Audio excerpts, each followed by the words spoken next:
100억을 상속받았는데 절대로 잃지 말라는 유언이 붙었다면. 회사에 다니던 재욱 씨는 어느 날 자식 없는 큰아버지로부터 100억 원이라는 거금을 상속받았다. 이제 부자로 살 수 있다는 꿈에 부풀어 유서를 자세히 읽어보니 두 가지 조건이 있었다. 첫째, 유산을 한 푼도 잃으면 안 된다. 둘째, 연간 물가 상승률은 이익에서 제한다. 사치하거나 방탕한 생활로 후손이 자산을 탕진하는 꼴을 보고 싶지 않았던 이 어른은 돈을 마땅히 관리할 만한 사람이어야 유산을 가질 수 있다고 생각하셨다. 만약 이 조건 중에 하나라도 어기면 언제든 회수한다는 조건도 붙어 있었다. 이제 어떻게 해야 될지 고민해 보았다. 100억 원이란 돈은 일반적으로 아무나 쉽게 벌 수도 없으며 하루에 100만 원씩 30년을 모아야 만들 수 있는 거금이다. 부동산을 사서 임대료를 받는 방법이 괜찮을 것 같지만 건실한 세입자를 만나야 하고 세금과 건물 시세의 변동을 생각하면 가장 안전한 방법은 저축을 해서 이자를 받는 방법이다. 주식 투자는 더더욱 겁이 나는 일이다. 원금을 보장받고 이자 이익을 얻을 수 있는 은행예금이 가장 좋은 방법처럼 보인다. 그래서 재욱 씨는 2020년 4월 현재 한국의 시중은행 이자율과 상품을 각각 들여다봤다. KB국민은행은 1년 만기 일반 정기예금 금리가 연 0.8%다. NH농협은행의 정기예금인 큰만족실세예금은 기본금리가 0.75%이고 우리은행 원예금은 0.65%, 하나은행은 주거래 정기예금 기본금리가 0.75%고 고단위 플러스 정기예금은 0.7%였다. 정부의 기준금리가 내려가면서 이자율이 대부분 1% 안으로 들어온 것이다. 1년 만기 상품이 가장 높은 0.8%이므로 100억 원 이자는 8천만 원 정도가 된다. 15.4%인 이자 과세 1232만 원을 제하고 나니 세후 실수령액 100억 6,768만 원으로 6,768만 원을 벌었으니 이 정도면 충분히 부자로 살 수 있을 것이라 생각했다. 한국통계청의 소비자 물가 조사에 나온 자료를 살펴보면 최근 5년의 평균 소비자 물가 상승률은 1.1%다.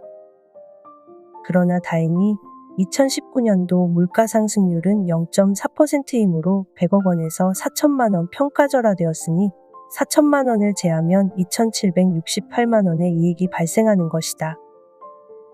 이를 월별로 나누니 230만 원 정도밖에 되지 않는다.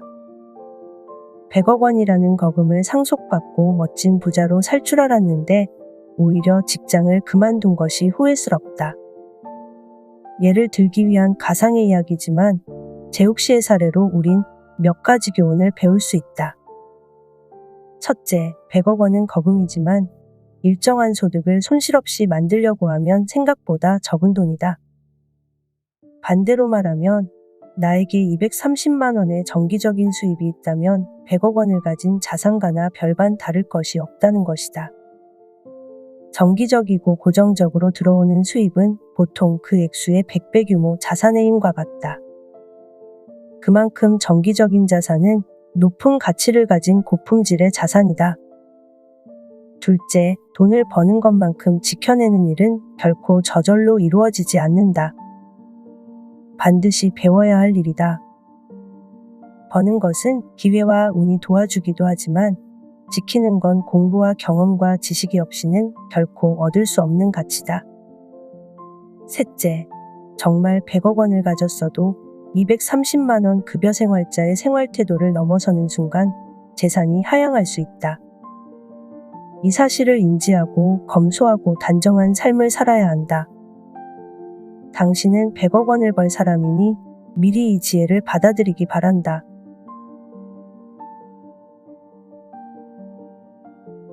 가상의 인물 재욱 씨는 100억 원을 상속받았지만 유언에 따라 이를 잃지 않아야 했습니다.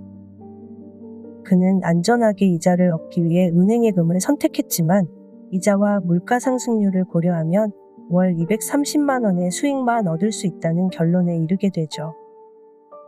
100억은 큰 돈이지만 제대로 관리하지 못하면 큰 이익을 얻을 수 없는 돈이라는 걸 알게 된 순간 회사를 그만둔 걸 후회하게 됩니다. 반대로 작은 정기적인 수입도 잘 관리하면 큰 자산과 같은 가치를 가질 수 있다는 사실.